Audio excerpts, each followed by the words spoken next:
Mac having a cool crowd. Warren, Puritan, Chalmers, Linwood, Mile 7, Mile 8, Brightmoor, Covent Garden.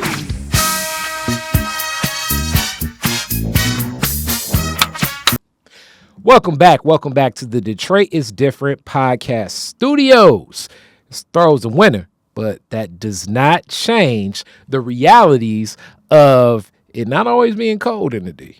But we got to watch everything that's happening politically, legally, because the politics and legally what happens really is going to impact a lot of how we function in this city. And this is a mind that I can lean on that has opened up so much information about how city government and policy around city government, especially from an executive administration, comes into play for our day-to-day lives. One of the OGs, Anthony Adams, how you doing? I'm doing fine, Khary. How are you? Man, everything is cool, man. Everything is cool. It's so happy to be in the studio. Yeah. I'm just really proud of you and what you do and the information that you put out there for the community. It certainly is inspiring to hear young minds think and talk about the issues impacting the people who live in our city.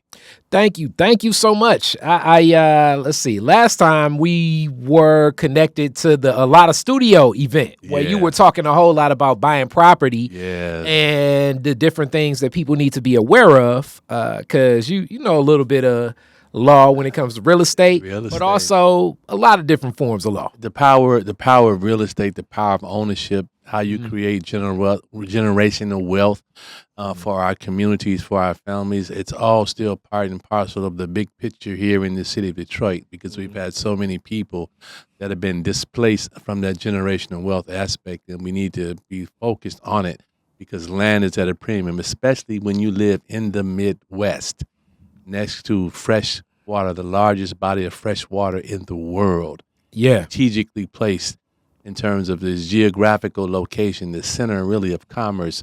We live in the area where people want to be.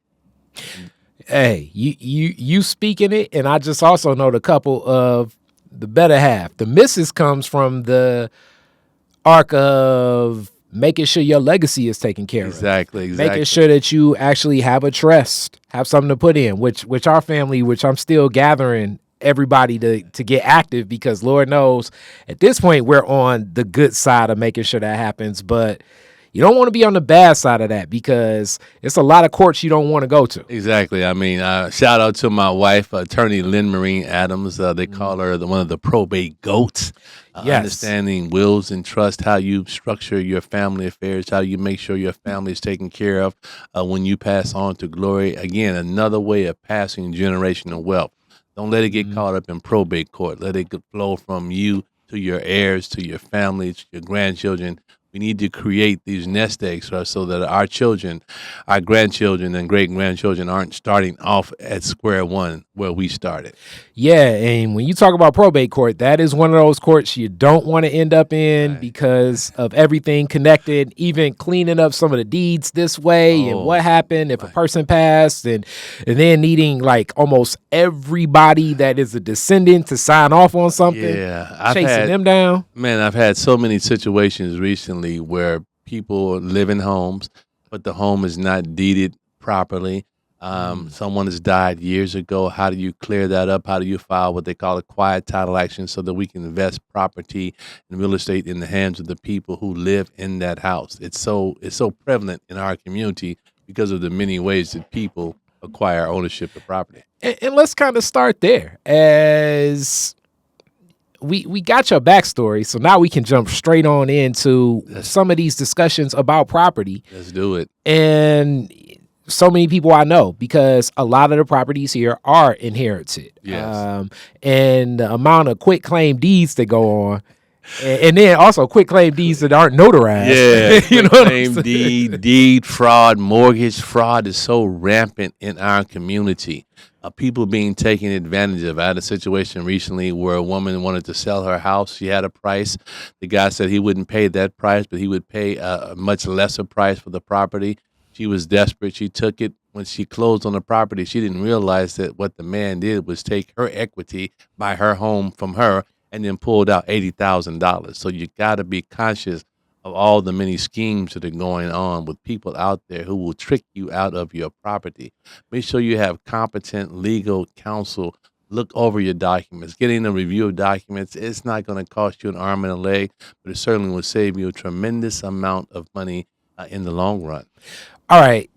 Even with what you just explained, I want you to break that down to me a little bit more plain, because I'm sure it's a lot more people that experience this. As another great legal mind that he's running for mayor now. Attorney Todd Perkins said, the law is a strange bird. And some of my best clients are people that are in situations where they would be embarrassed to share with a lot of people that you would not think. Right. So I'm sure her situation, a lot of people may be watching like, how did you do that? You'd be surprised how we end up in some of the worst deals, especially when it comes to real estate. Yeah. So if I get this correct. Right. You have a house that you want to sell. Mm-hmm. You think the house is worth X. You put it on the market. Someone says, well, the house really isn't worth X, it's worth Y. Well, obviously, you as the owner of the house have the right to do what you choose to sell your interest in that house. But when you come to a closing and you see on the closing documents that a person is actually getting more money on the transaction than you, that immediately should put up a red flag. And in this situation, the closing statement said that the seller had $150,000 worth of equity. Well, what happened was when the person executed the actual sales agreement, they started getting notices from a mortgage company telling them that they actually had borrowed money against the house. And I'm like, what took you so long to get to a lawyer?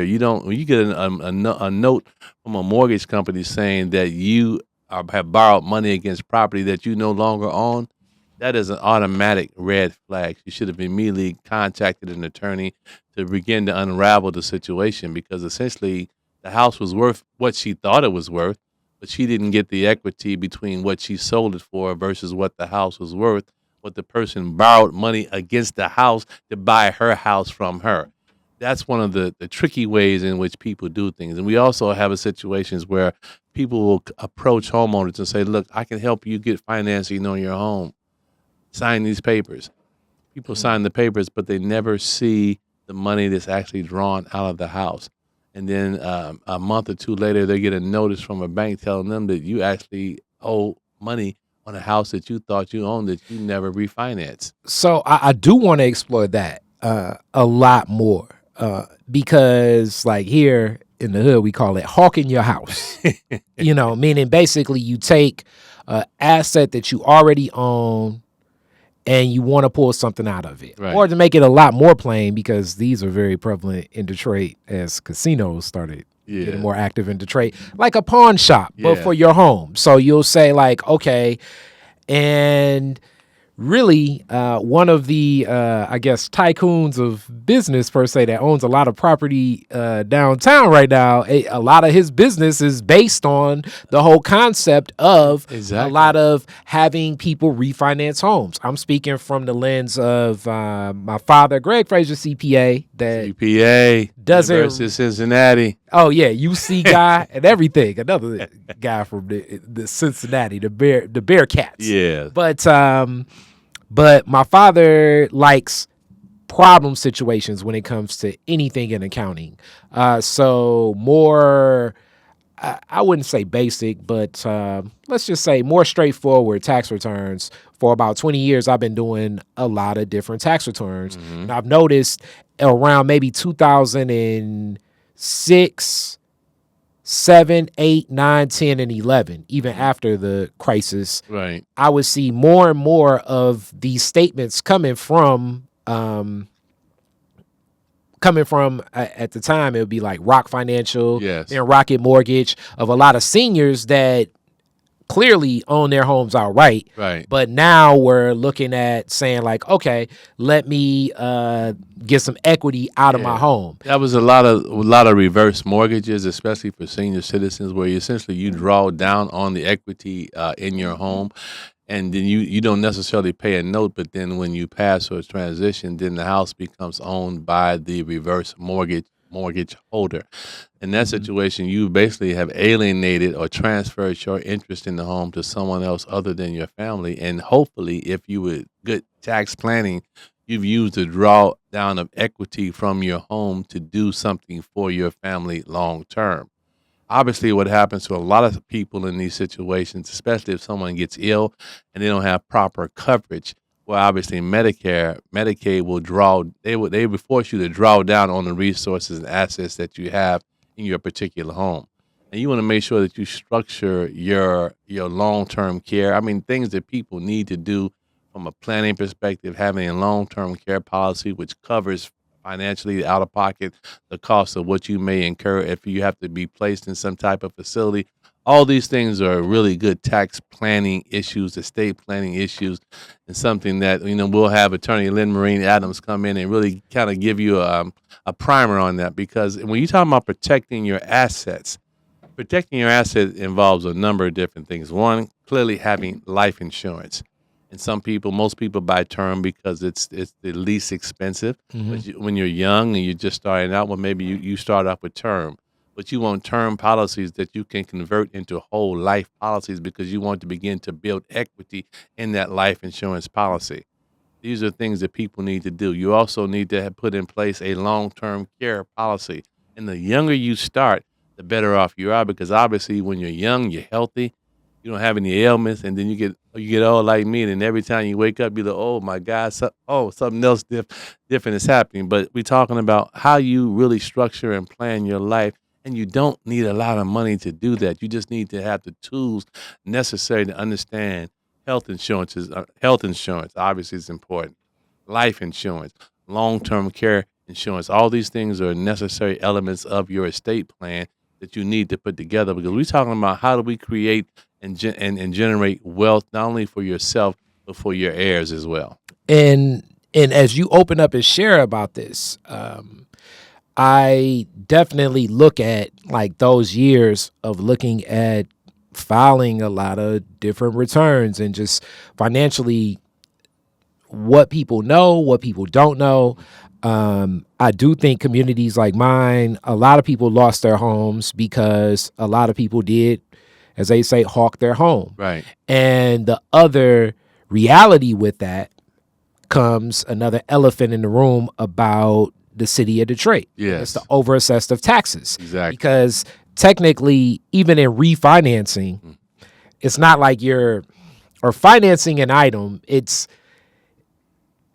I get into a lot of debates with my real estate friends because I say, like, the way you all speak, and this isn't everybody, but I'm generalizing the discussion. Right. Things like refinancing, things like reverse mortgages aren't really framing a person in the right way of basically saying, okay, basically you're going to take what you own and put it back on the market, even though you already have an institution that's going to provide money for it and it's lending, and you can quote unquote get a better interest rate, right. But it could change the taxes on it. It could change, it's obviously, going to change how much value you have in it. And then the number one thing, like what you spoke to, even with the reverse mortgage, it could change ownership of who's going to own it if it's not all going to be paid off. Well, obviously, the things that people need to understand is you never want to trigger a change in tax valuation. And the way that, taxes are assessed in the city of Detroit, it's almost, there's a negative disincentive for investing in your home. Because the minute people invest in their homes, they got to file for building permits. The city knows about that. Then your assessed value can obviously increase, which does create some equity on paper for you. And they can't necessarily increase your taxes to the level of the assessment because we got different propositions that limit the amount of tax increase that people can bear. So if you're smart in using your home as an asset, obviously you do want to invest in your home because you want to stabilize that asset. And if you create equity and wealth in it, then you can use that equity to pay off other bills. So if you have high credit card debt, you're paying 18, 19% interest, and you can borrow a mortgage at 6 or 7%. It certainly makes sense to refinance your home to pay off your higher interest credit cards because you can't deduct that interest. It's non-deductible, but the interest on your mortgage and insurance is deductible. But you got to be disciplined not to run your credit card back up. That becomes the dilemma. People refinance, they pay something off, but then they run it right back up, and you're in a worse position than you would have been had you simply left your asset in your home. The issue of overassessment in the city of Detroit is still an issue. It's to the point where a report that is like this interview's happening February 12th. There's a window to challenge your tax assessment between February 1st and February 22nd. Right. The International Bureau, I believe, the International Bureau of Assessors has been asked to file a report with the Detroit City Council, called for from President Mary Sheffield, but it's yet to be delivered by February 12th. Right. So even if this report is delivered, you may have like a 4 or 5 day window to say like, wait, 1 second, this is overassessed. And the reason that I even bring this up is because of a lot of reporting around this that discovered that a lot of properties were overassessed in taxes before for a window. And even within what happened with that, corporate counsel, Conrad Mallett Jr. said like, hey, this breaks a lot of codes within the way that Detroit is chartered through Michigan. People cannot be paid back. Communities like mine, we lost neighbors connected to these overassessed taxes. Yeah. You know, people lost homes connected to these overassessed taxes. So it's more than just like where things are. And so when we think of like the work that Professor Bernadette Etohene did, she just recently released her book Plunder, which I read that, and really understanding the basic tax structure of the city of Detroit. What does that look like? Well, you have operating millage from the city of Detroit, which is like 19 mills. You have debt service coverage on old DPS bonds at $1.5 billion bond issue. That's like about 19%. You have DPS operating millage itself, which is about 15%. You've got 5% or less than that for Wayne RESA. You know, bond money financing is used to help finance education through special ed, which is a countywide assessment. You've got Huron Metro Valley assessment. When you add all those assessments up, our millage rate is 83 mills, whereas in most comparable suburban communities, it's only like 45, 50 mills at the max.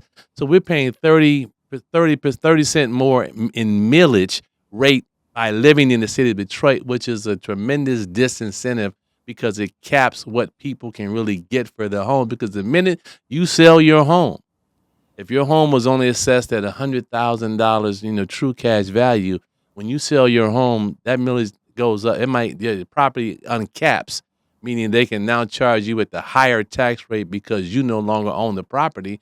So how can you sell your property and get what it's worth for you when you got the person who's buying your house tax bill may go from $1,000 to $3,000? That in and of itself is a mortgage. Immediately, as it's so funny as you talked about some of the clips we're doing, and I posted that clip from the land bank about you look on Zillow, you like, yo, I want to buy this property. You look, last year it was $1,200 in taxes, and then you get it, and now you looking at a $5,000 tax bill, and you like, what in the hell? And you budgeted everything around this mortgage payment and everything because people were thinking from the lens of, oh, I can afford this payment from month to month to month, and this becomes a real discussion. Well, and people are caught also with the elephant in the room of saying like, okay, we've already determined that taxes were overassessed before. That's A, and B. It's already known that these are some of the highest tax rates in America as well. So it's a two-part discussion where people feel kind of trapped. Yeah, but in a box. But It's how you approach it from a municipal management tool. Yeah. Because obviously, rule number one is we got to protect the people who live in the houses where they live. We have to make sure that they're able to manage their house. They're able to keep that house and sustain that house, because people without homes live very different lives than people with homes. So we got to preserve the housing stock that we have. And how do we do that?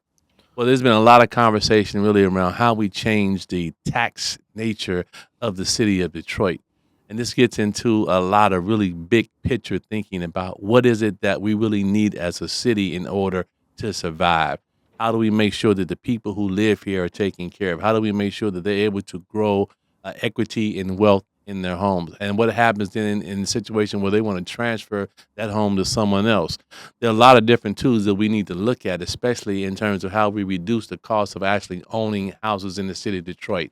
For people maybe under $50,000 of income or $40,000 worth of income, maybe they don't necessarily own the land on which the house sits. Maybe they just simply have a interest in the home itself. How do we reduce that tax burden so that the land itself might be owned under some type of community land trust structure?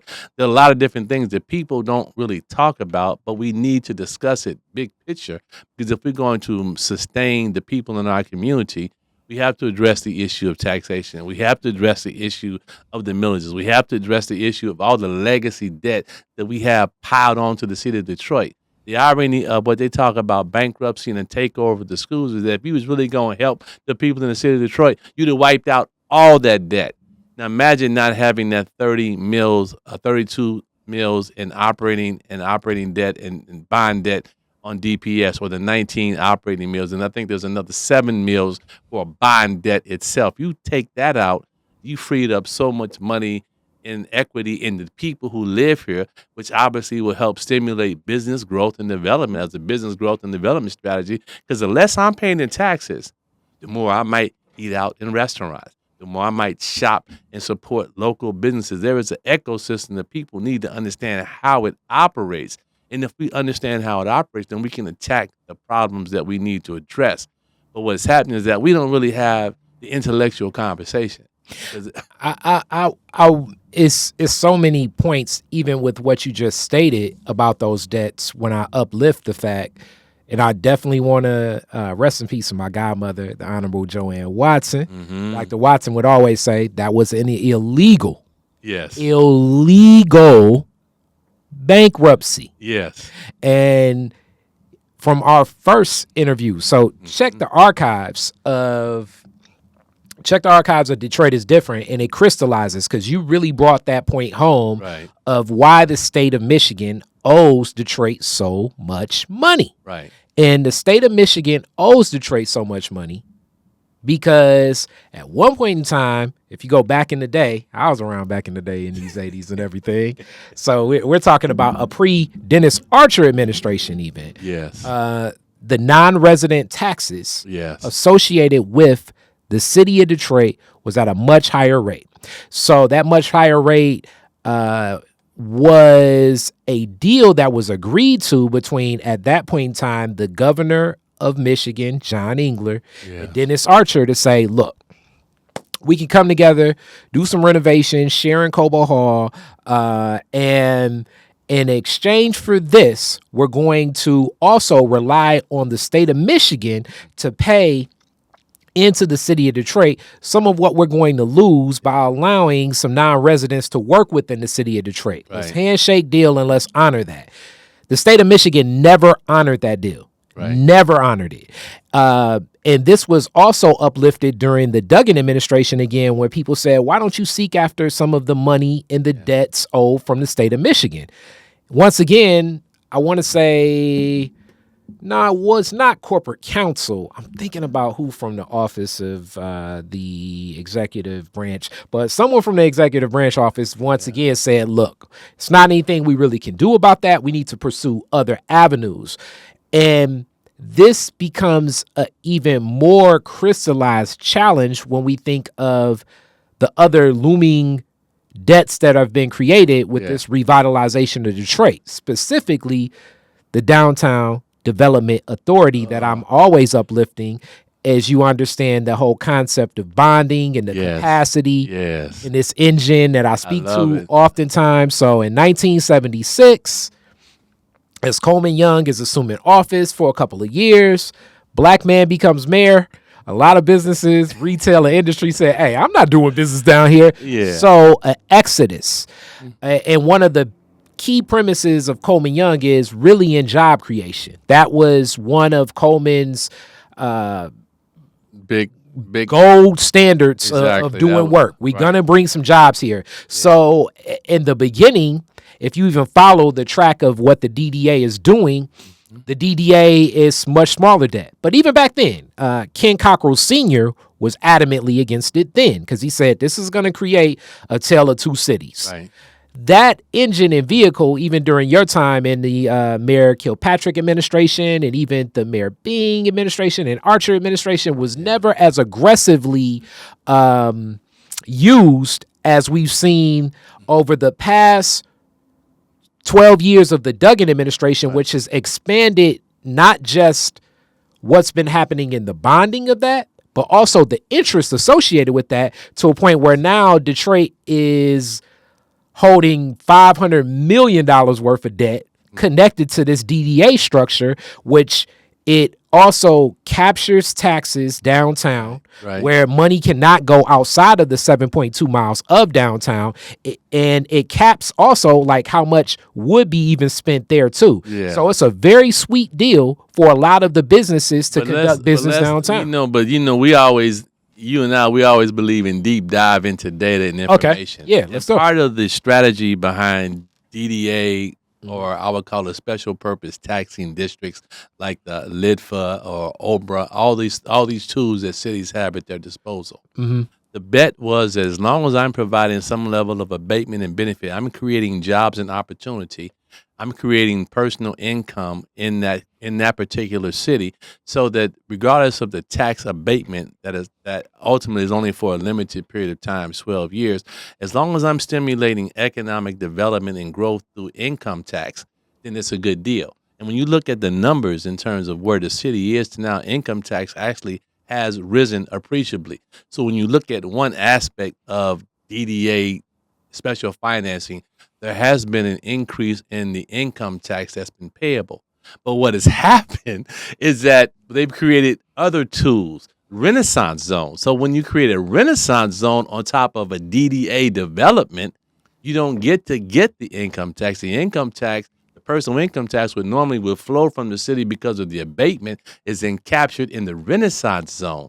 So the growth of what you thought you would get by creating the Downtown Development Authority gets trapped in a Renaissance Zone on top of a DDA development, so you aren't getting as much income as you need to do.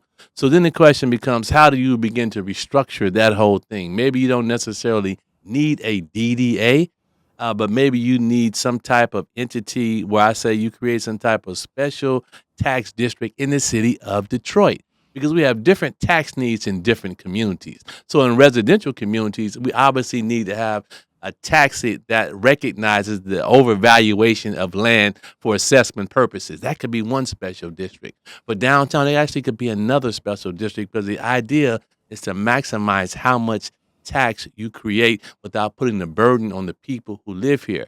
But as long as we think in the confines of the structure as it exists today, we can't get outside that thinking, because the battles will always be the same. Downtown versus midtown versus uptown versus west side versus southwest. We got to get out of that thinking, and we got to look much broader at how we can change the structure to benefit the people who live here.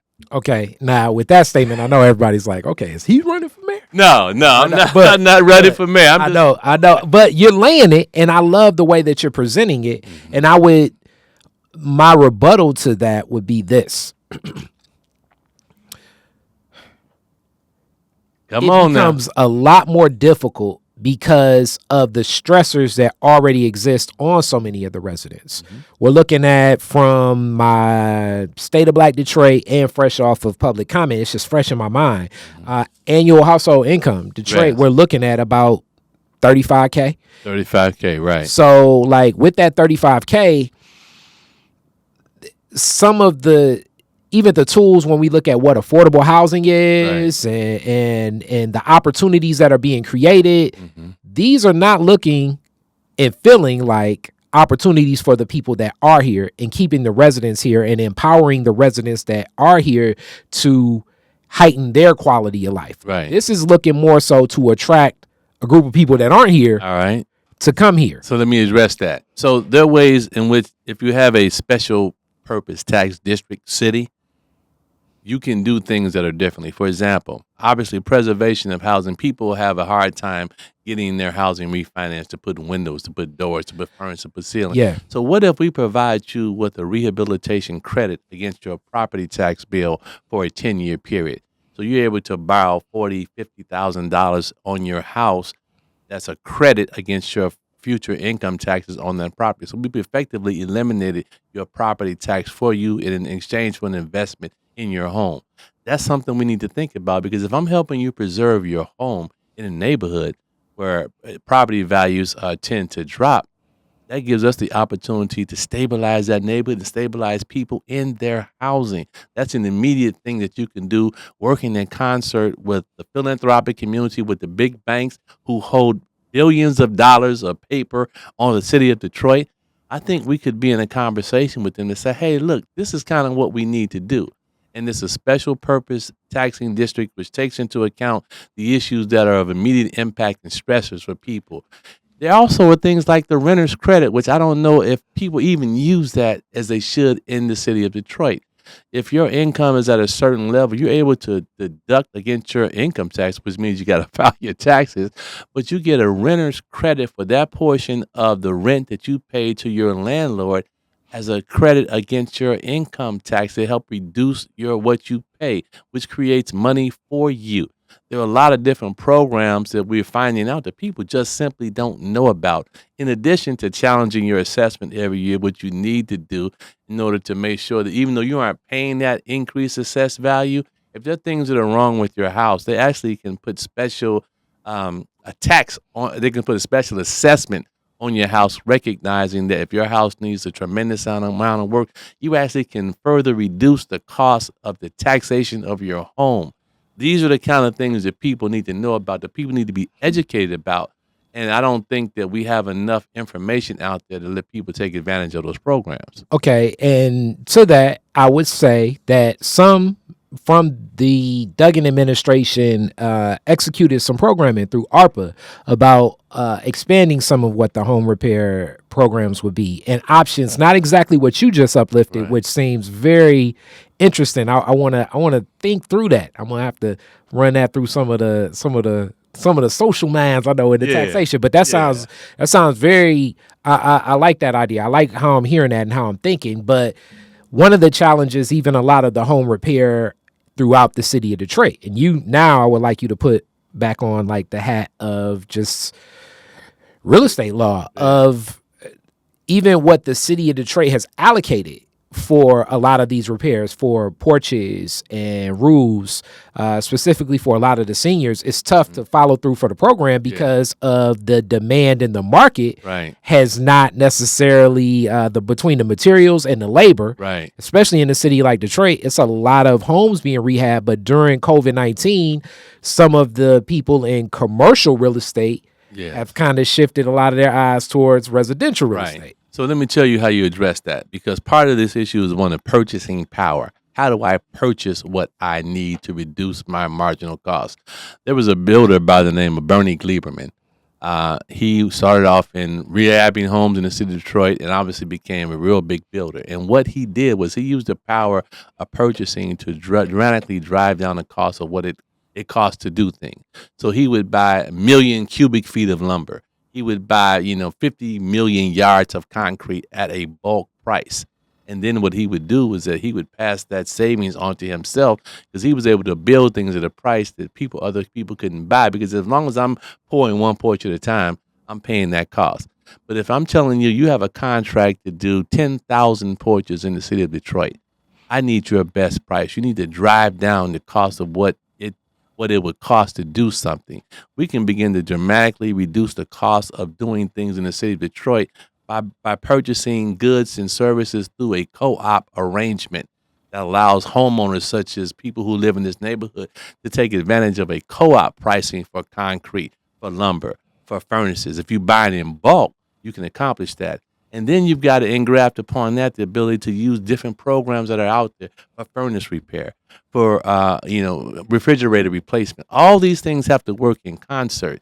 And if you have a management of a city that operates in the best interest of the people, then you're able to direct resources, the co-ops, the purchasing power to drive down the marginal cost. So if I'm putting on 50,000 roofs in the city of Detroit, that's a job in and of itself. We can drive down the marginal cost of what it takes for people to get things done in their house instead of us individually going into the marketplace. It's the object of cooperative economics.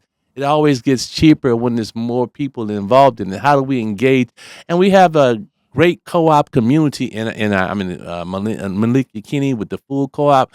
There's the beginnings of a lot of different things that we can take and learn from and use them to our advantage. So as you speak to that, the other reality is like communities like mine, there are some people from, some international investors that own properties over here now that we're looking at people in this market and having keys and housing stocks where I've seen it. Even some of my friends that used to live here that don't live here anymore, right. They're buying properties here and they're partitioning off houses. Yeah. They're turning homes into more like what I call like boarding houses. Boarding houses, yeah. Where, you're sharing in a kitchen and a bathroom, but you're getting the rent at what would be like that $35,000 household annual income to make ends meet, where you are partitioning off a home where now it's you're turning the 4-family flat into a space where maybe 6-7 families can stay. Yeah. For $500-$700 a month. And that market's moving with the real estate guys I know. So if you're driving costs down there, I'm sure they will have a response to it. And I guess maybe you can't think about what they're doing on the other, you can't think about what they're doing in practice, but I do have this question. We have to think about it because obviously we have to take the market as it exists and we have to operate within that market. Mm-hmm. I'm simply suggesting that part of the reason that houses are being subdivided like that because the cost of renting has gotten too high and people want to look to reduce their cost of renting. How do we reduce the cost of renting? Well, we got to make sure, one, that whatever subdividing and things that they're doing in that house are up to code. And we've got to inspect them and make sure that they're doing what they're supposed to do. But more importantly, how do we begin to transfer ownership of those investment style people to people who actually live in the homes themselves? Maybe there's a co-op opportunity that can be created because you have a shared rent structure in the building. I mean, we got to pound our brains to really come up with some ways of transferring it from external ownership to internal ownership. So you mentioned this earlier, and it's often uplifted, but make it plain for me. Community land trust. Community land trust. It's a vehicle that reduces the actual cost of acquisition and ownership of the property, because in most situations when people buy a house, they buy the house and the land. Well, if I can separate the land from the house, I can actually drive down the value of what that house costs for the person who ultimately will occupy it. And because you have an ownership interest in that house, you're still able to build equity. And upon transition, the community land trust really isn't interested in extracting a profit from the home. It's actually interested in creating ownership opportunities for people who actually own the property. It's another way of reducing the actual costs, and it's really subdividing, if you will, the land from the structure itself in order to create an opportunity for someone to buy a house. So normally land might be 20-25% of the house. If I eliminate the land portion of that cost and get you, if it's $100,000, 25% of that is the land.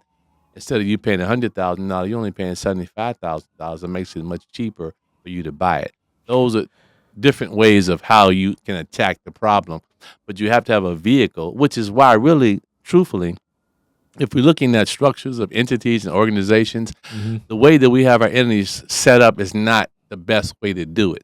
Now, people would argue about... When you say entities, what type of the land bank, Detroit Housing Commission. I mean, those really are when you talk about low income, low cost housing, but no one wants to live in public housing because of the stigma attached to that? How do we begin to transform and change that? Land bank, we know what the issues are there. It's really non-responsive to the needs of the people who live in the community. So maybe we need to begin to figure out how we restructure those entities to do what we need for them to do. It doesn't make sense for the city of Detroit to still maintain, 30, 40,000 vacant lots. That land needs to be transferred to the people who live in the neighborhood. I mean, it needs to be a wholesale transfer of that land into neighbors who have adjoining properties, because it then makes no sense for us to own and manage all that property. Now I definitely have to. I have to. Two things when it comes to that. But the first immediate thing is it's a lot of people that own the homes Right. and also own some of the other lots Right. that aren't anywhere near the city of Detroit as well. Yeah. It's a lot of interest in land, period, as you said, because we are so close to the world's greatest Right. fresh water source. So, Right. some of these lots, when you look online and you'll be surprised, it's like, damn, Right. They own. why do they own that? Well, I mean, you can put restrictions on it. It could be owner occupied to get the vacant lot versus investor occupied, because I think that there should be distinctions drawn between who's buying the land and who's getting possession of it. Because if you live there and that's your house, then you should be in a position to buy what's around you, for sure. Obviously, the investors have already gotten in on a lot of different properties, and there's no way to disgorge them. They talk about changing the tax and going to this land value tax approach to taxing vacant land and things of that nature. But until we have a real honest conversation about what the overall problem is, the problem is the overall tax structure and the high millage rate in the city of Detroit. If we don't address that, we can come up with every proposal we want. It's not going to get to the real issue, which is we just simply pay too much in tax in the city of Detroit. And now I guess I do want to ask this. Land bank, it comes about in response to a lot of what's going on with this bankruptcy. Yeah. Really. What do you think could have been an alternative? I know that that's the reality in the market, but what could have been an alternative, even if we're walking down the path of this illegal bankruptcy, Yeah. is something that moves forward? Well, I mean, obviously, if the people who lived here had controlled the bankruptcy, the result would have been way different. I mean, obviously, we would have eliminated all the debt, which would have been bad for the bond market, but great for the people in the city of Detroit, because it would have freed up a lot of excess cash, if you will, if we stayed in the city of Detroit versus going to pay off bankruptcy and debt. But that being said, when you had the bankruptcy, you had the opportunity to restructure fundamental entities on how they'd actually deliver service in the city of Detroit. And to me, it would have been a much better approach to have designed a redevelopment authority that would have taken control of the vacant land, the structures that existed in the city of Detroit, possibly combine them with the housing commission in some way, shape, form, or fashion, because their missions are kind of the same, and created a redevelopment authority that had the ability, because even the public housing actually can issue its own independent bonds tied to an income stream and structure that exists within that entity.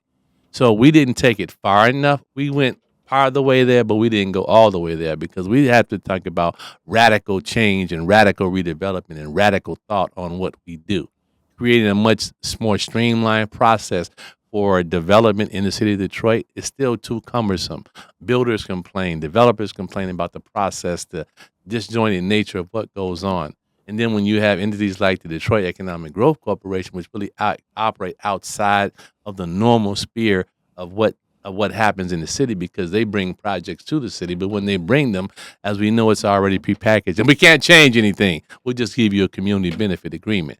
So I'm talking about how you radically change that structure of how development actually takes place, how it's better coordinated, how it's better streamlined, so that the process can move quickly. It shouldn't take you 3-4 months to get through any process. You should be able to get through process fairly quickly, especially with technology these days. Everything can interface, all things AI, which is a bad word for some, but I mean, it's the wave of the future. How do we streamline the process to move forward and do what we need to do? So that in that you brought up two things. You talk of the DEGC, but more so community benefits agreement and the community benefits ordinance that many people from the community champion as it happened. Right. Now a lot of people are saying, look, it needs more teeth. Even when it was written, a lot of people said it needs more teeth. But, community benefits agreement. So at what point in time do you see how can residents in that space feel really empowered knowing that, like, okay, this is going to take away tax dollars from a city that I live in, that I have a stake in. So what I'm saying should matter as much as this CEO or this developer or this consultant or I don't know, whatever celebrity they bring in. Like, how do we balance more of this table discussion? So part of what we're dealing with really is what most people believe is a lack of transparency in the overall economic development process. Because when the deal is brought to DEGC, in most instances, they worked on that deal, 5, 6, 7, 8 months a year before they actually bring it to the table, and nobody knows about it until it's brought to the table. So people get caught in a confine because the deal is already structured. And if you have a little more transparency on the front end of the process, part of the reason we have people to fight over community benefits is because people felt we weren't really getting enough for what we were, quote, giving up.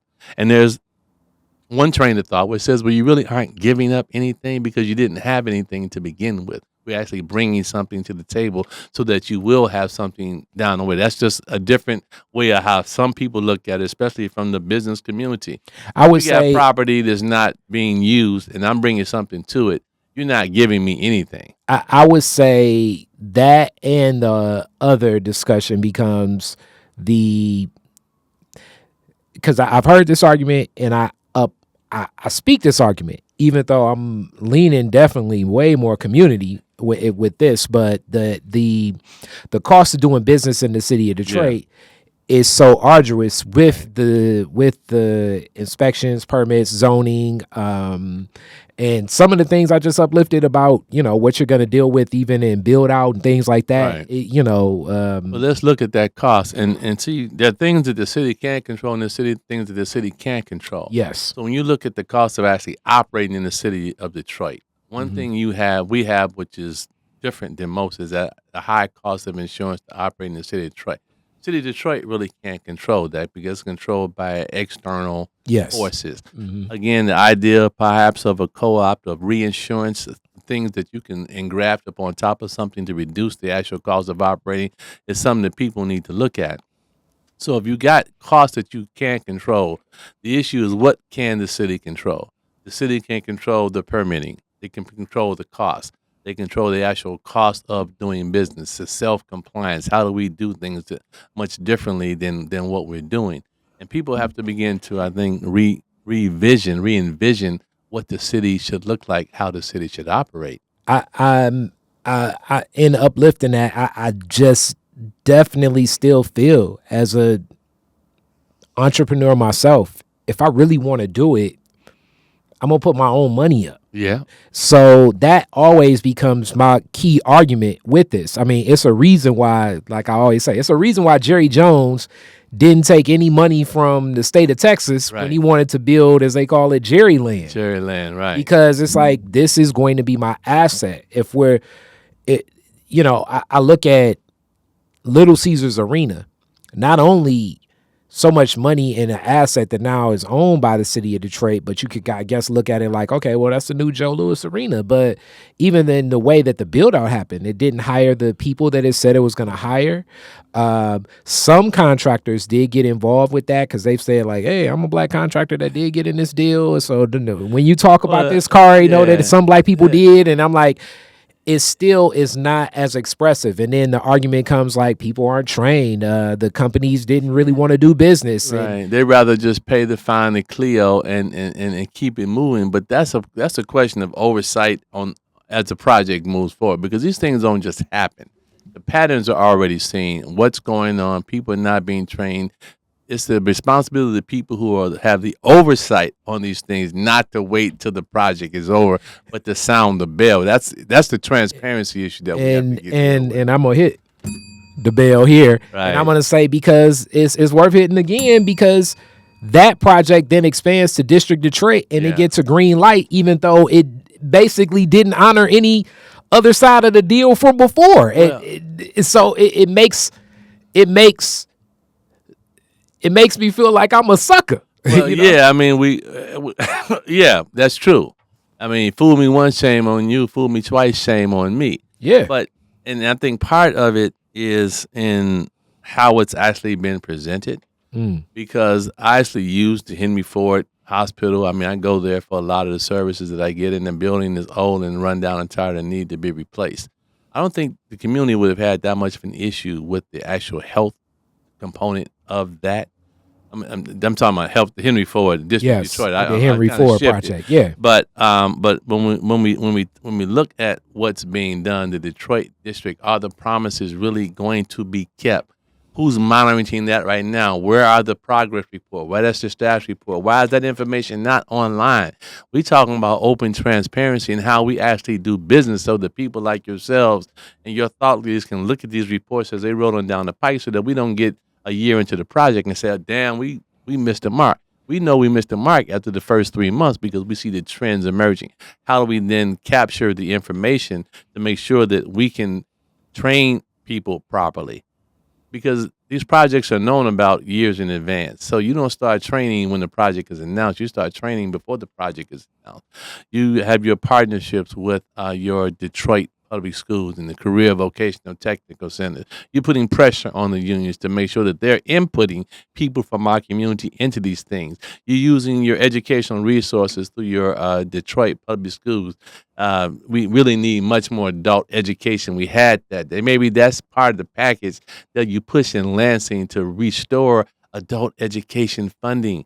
Because it makes no sense to put money in apprenticeship programs when the people don't even have the educational skills necessary to do the job that we're asking them to do.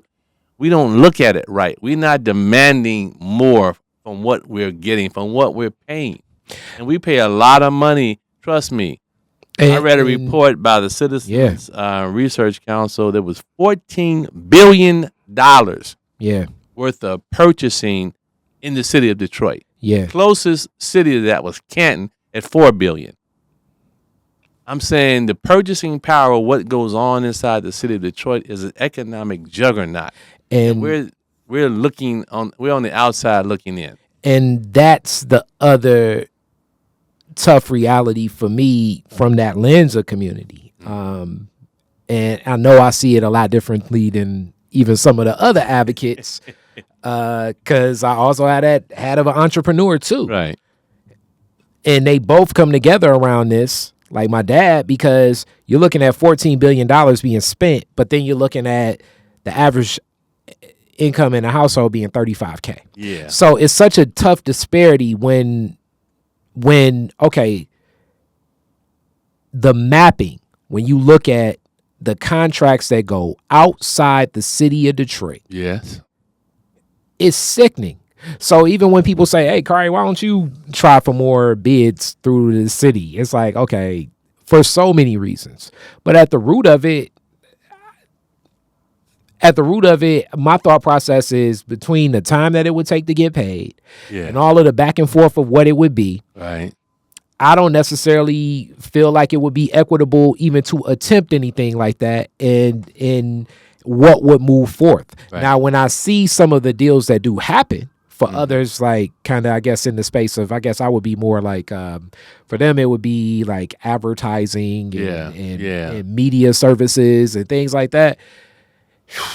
And the amount of firms, the ones based here, which is a couple here, but the ones based in other places, is shocking to see how much money from Detroit is spent outside of Detroit. And we need to break those numbers down. We need to really understand what they are. We need to understand what people actually do in our community, their value. See, part of that is you got to value the people who are here.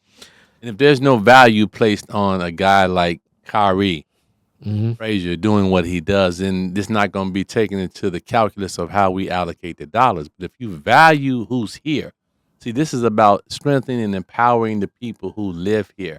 If they're spending $30, $40, $50 million on media communication to the people in the city of Detroit, why are we not spending that with the people who actually communicate with the people who live in the city of Detroit. And that becomes the question about not just communications, just across the board for so many services associated with the city of Detroit. Right. And this tension, because it's not even downtown versus the neighborhoods as much as it's a lot of people that feel as though, shout out James Brown, we're getting sold out for chicken change.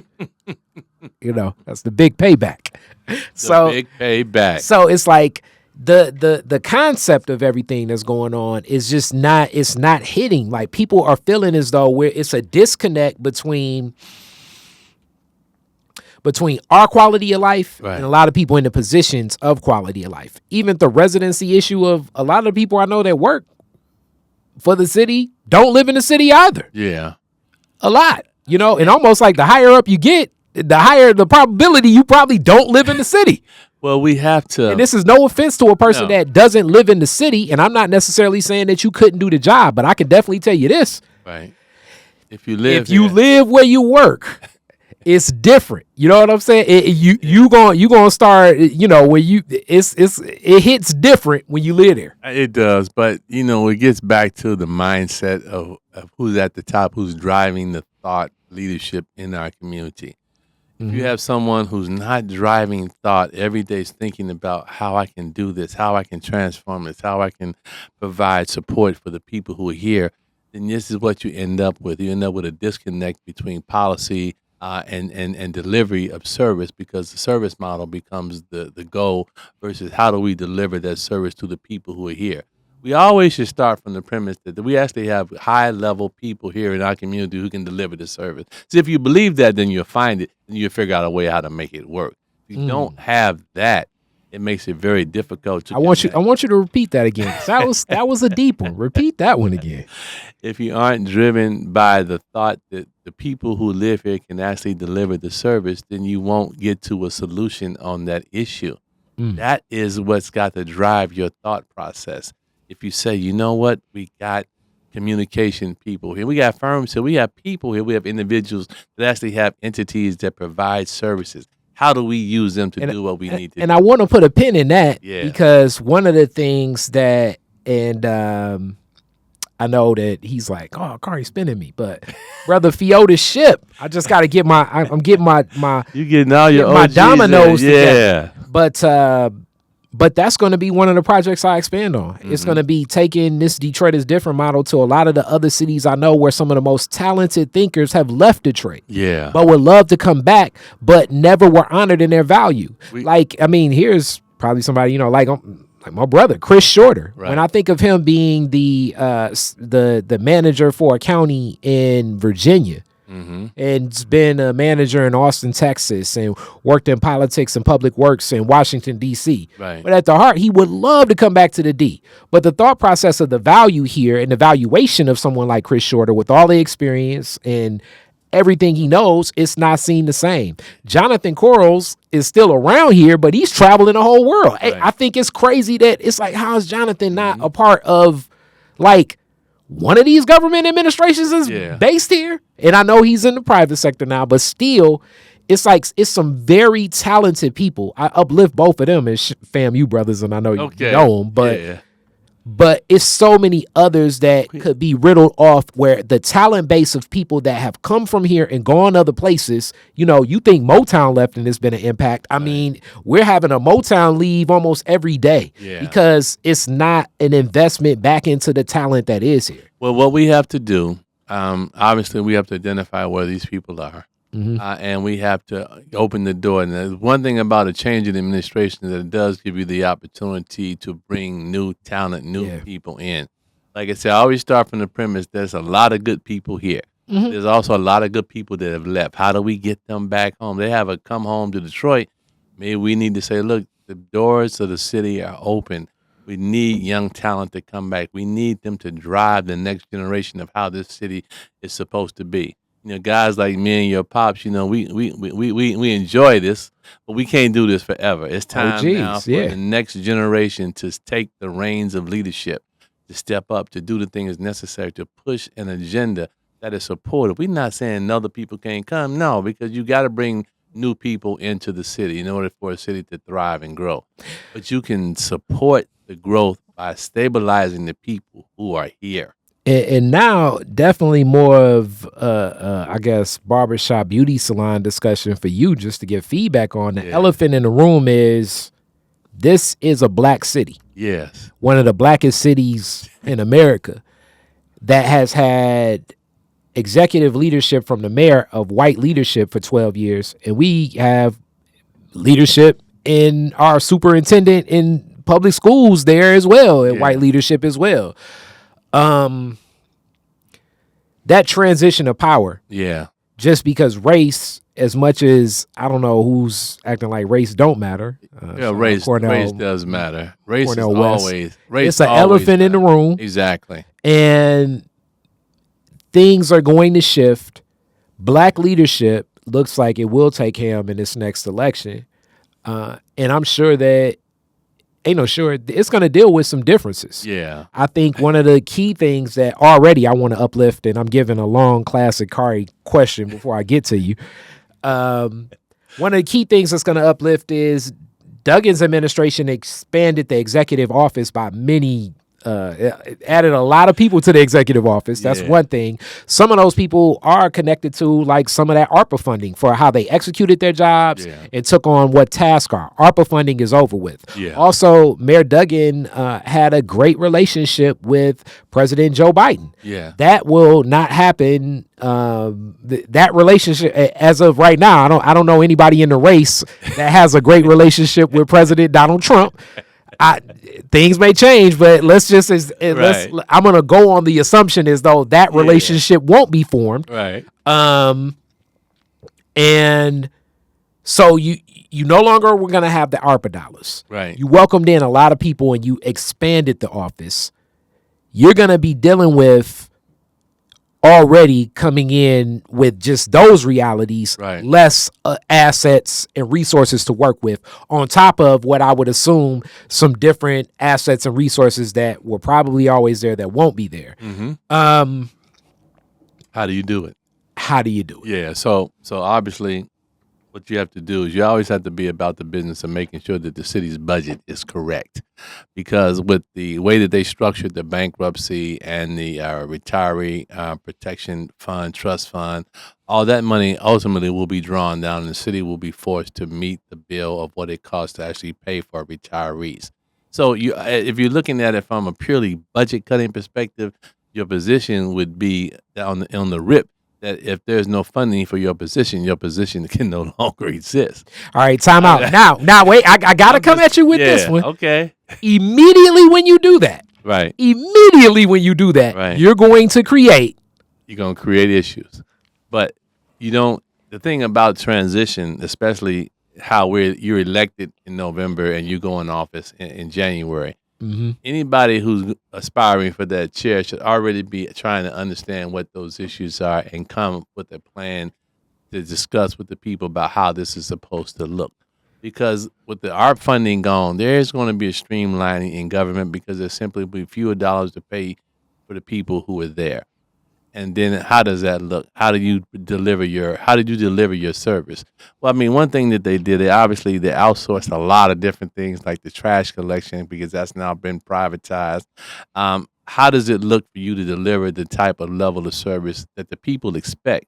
Because the people are going to still expect a high level of service. They don't really care about ARPA. They care about making sure that we got police, that the fire department come, and that my trash get picked up. That's at a bare minimum. And then how do you go about expanding and providing additional services? How do you coordinate in concert with different entities, whether it's the local businesses, whether it's the local banks, whether it's the local philanthropic community? You got to come with a complete picture of how you're going to do this because the environment will be different.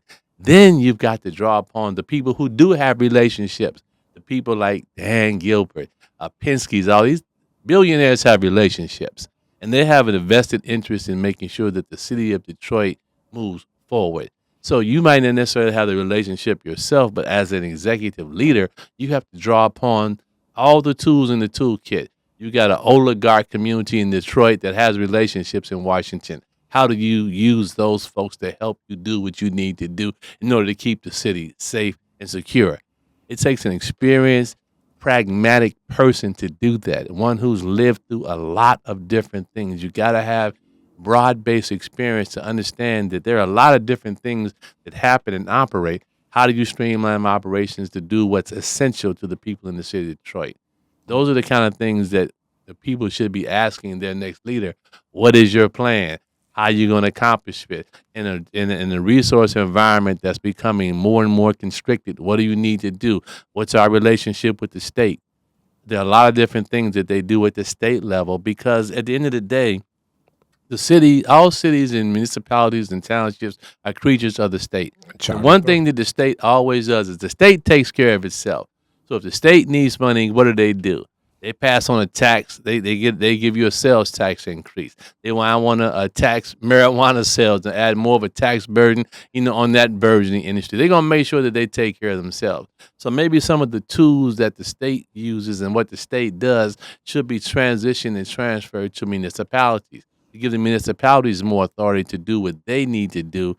And that requires a restructuring of fundamental relationships that, quite frankly, we haven't had the conversation because no one ever wants to talk about encroachment of state power, encroachment of taxing ability of the state on municipalities. Well, I mean, let alone after you uplifted what you uplifted about that non-resident tax issue, Right. where that's really, even to call it an issue, that's a debt that's owed to the city of Detroit from the state of Michigan that's never been honored. But it's never going to be honored. And anybody who's telling you they're going to be able to get that money from the state is just blowing wind up your behind. It's not going to happen. And in exchange for that, okay, even if we live in that reality, it needs to be a consideration for what that is. So that's when you begin to talk about, and if you don't understand the big picture of how states and cities create revenue for themselves, then you can't really have that conversation. For example, there are formulas in place, constitutional and statutory formulas in Michigan, which allocate exactly how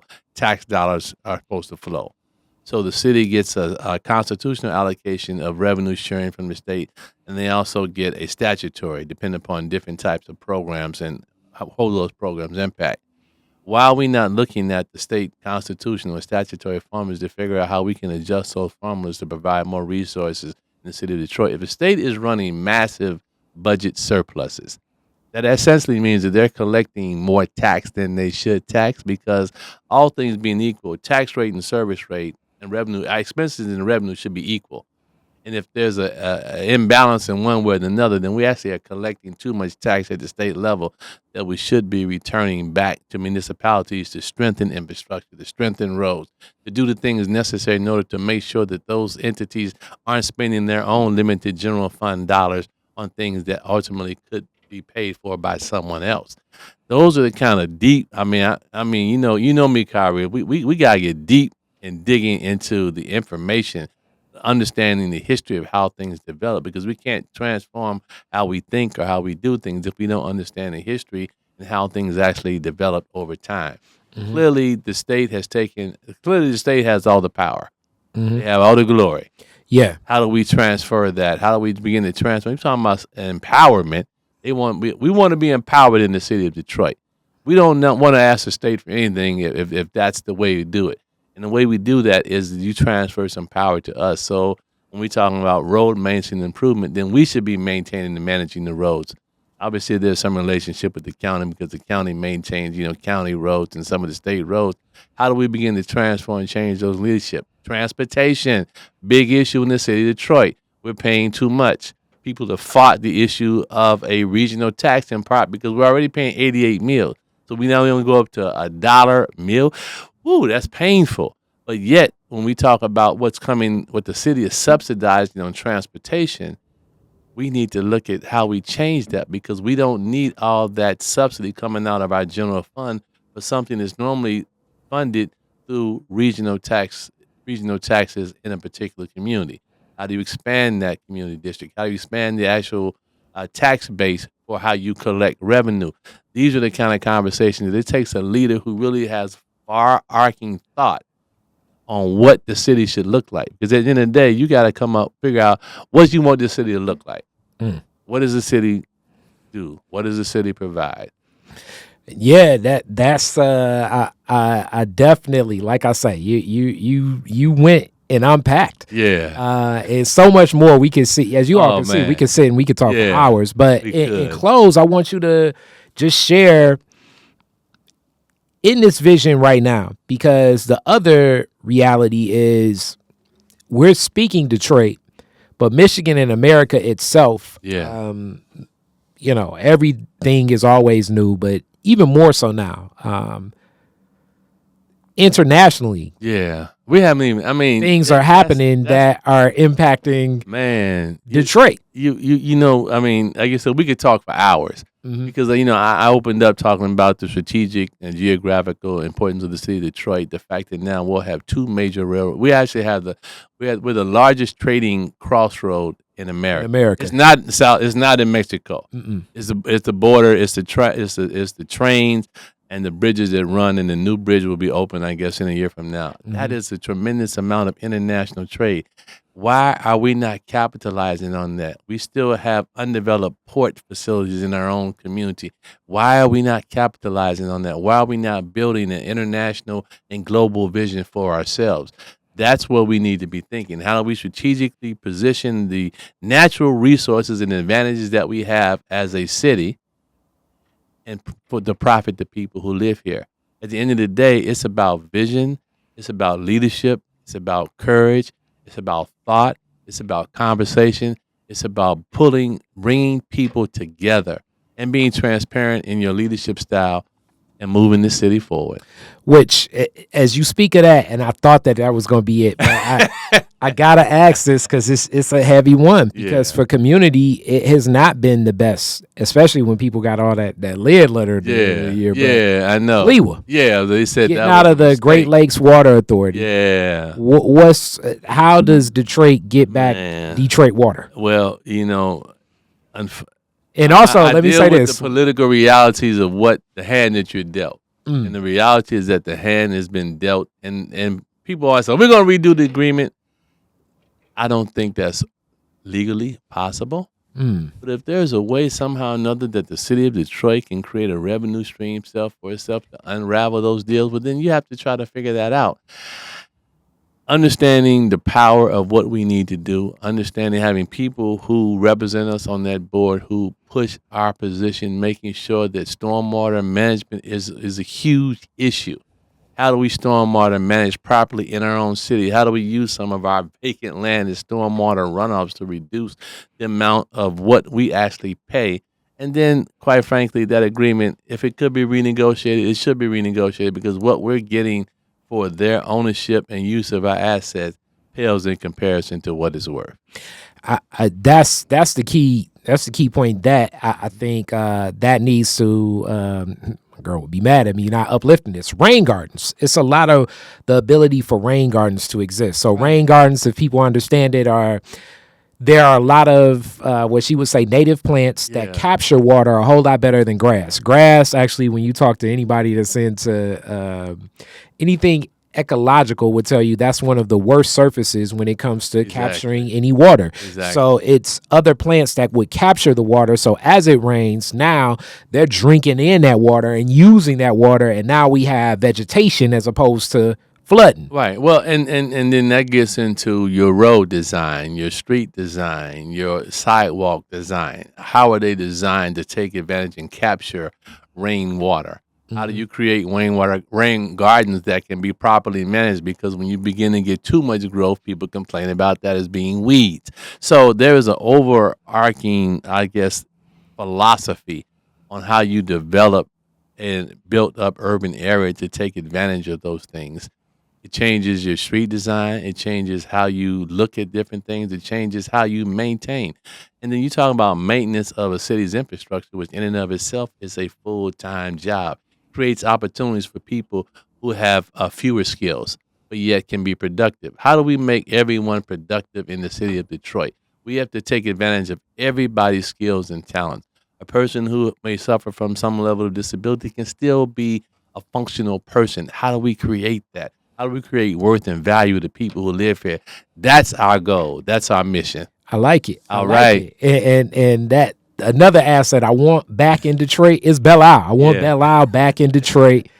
I'm sure you would say that legally that's gonna be another tough one, but Belle Isle needs to be back in Detroit. Yeah, like legally, it's gonna be a tough one, but I don't believe. The older I get, the less promises I make on things that just can't be done. I like this, but that doesn't mean that I'm not going to challenge every assumption behind it, because I think if you don't challenge the assumption behind what it is, and are we really getting what we bargained for when they did the transfer and transition? I see a lot of the island, being blocked off because it's slowly sinking.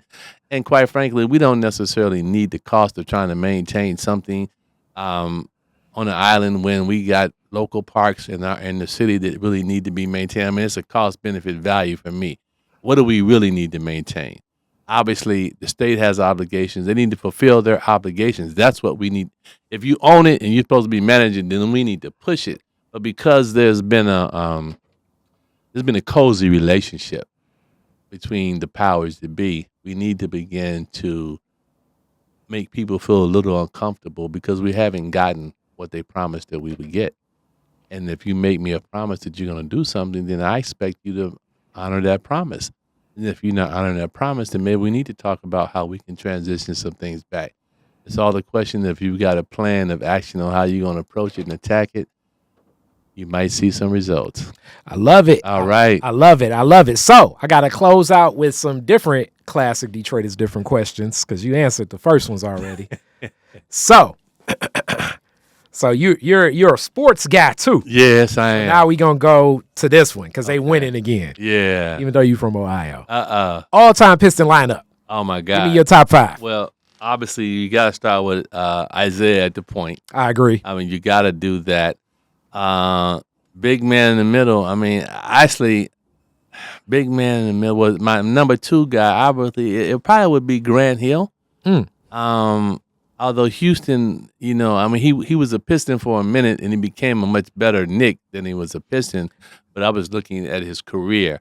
Yeah, so you would say Grant Hill, you would have him at the 2 instead. I mean, he played 2 and 3. Yeah, I would have him at the 2 because you need now in modern day NBA, you're going against guys like Edwards and, you need that size and you need that length and athleticism. My big man in the middle, I mean, God, you got the guy, man, his name is escaping me, Ben Wallace. Okay, you go with Big Ben. Big Ben in the middle because he was just a rebounding machine. I actually, at the power forward, I mean, I would go with the jumper, the guy who came here, Griffin. Is it Griffin? Oh, my God. These names are escaping me. My mind was on municipal politics, not basketball. Yeah, threw you for a loop. You threw me for a loop that I should be much more prepared than that. Hilarious. Griffin. Okay. Blake. Oh, Blake Griffin. Blake Griffin. Yeah. And then I guess I got one more spot. I need an all-around guy. I mean, you can never forget the microwave, man. You always need. I know he wasn't a starter, but you need somebody who can come in and really score and press the envelope. I mean, you got Chauncey, I guess, but the guy who we know did clutch. I mean, Chauncey had his chance against San Antonio, and he kind of came up a little weak for us. But that would probably be. I mean, obviously, I guess I can't never forget in the middle Bob Lanier. Okay. I guess Big Bob would have to be the 5, but I'm trying to balance scoring. Bob could score with rebounding and rebounding, and Ben Wallace was just a monster, on those boards. So you move him. You just have a powerful 3. I got a power lineup, man. Because I'm beating you. I mean, with Isaiah running the point, Grant Hill at the 2. You got rebounding, you got scoring, you got defense, and it depends on what era we talking about. It's whatever. Exactly. I would say notables, and this is one of my classic questions. Notables that I would say that people be like, former Mayor Dave Bing not being at the 2, but Grant Hill, Dave Bing, or Joe Dumars. That's so that. But I guess it's I gotta have great size. legacy. I can't have 2 small guards. I mean, Bing had height, but I'm talking Grant is 6'7", 6'8". And this is a modern NBA. You need size, you need length and athleticism. And he certainly embodied all of that. So under this arc, Cade Cunningham would make your team if he keeps this up after a while. It's all about sustained excellence, and what we've seen from Cade is that he has every year he's gotten better and better, and his leadership is getting better and better. He still turns the ball over a little bit too much for me. I mean, that's the new NBA. But last night the game was just such a beat down and beat over. It was crazy what they did last night. Yeah. If they can sustain it, but the Pistons look good. They look poised. Bickerstaff is doing a great job of mixing the veterans with the young guys. I think we actually have a very good nucleus that we should be able to do something in the playoff. Yep. And I guess just win one series, I'll be happy. Hey, it all depends on like how it falls. Well, I see them definitely being like in that play-in bracket, and I can see them definitely getting to the playoffs. So when you say series, are we talking about playoffs? I'm talking about playoff series. You're not talking about play-in. No. I'm saying I think they actually can position themselves to be a playoff team. To me, they're not that. They should be the sixth seed. They should be the sixth and not the fifth seed. And then you take your chances. 1-8, 2-7, 3-6. Yeah, you don't want to definitely go against Boston because that's not the best matchup for them. I don't think that's the best matchup for anybody. I mean, New York. New York is a tough matchup because Brunson is just such a beast on the point.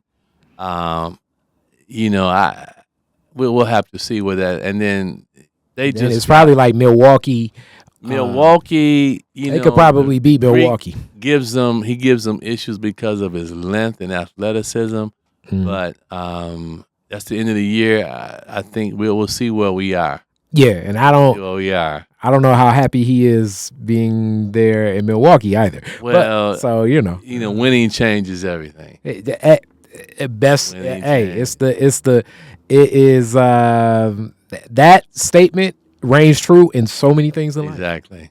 Very true. Thank you so much. Brother, thank you, man. I appreciate it. Always. All Peace. Right. Detroit is Different is where you get information, artistry, history, music, and even comedy. Detroit is Different, a home for the culture of Detroit. Visit online at DetroitisDifferent.com today.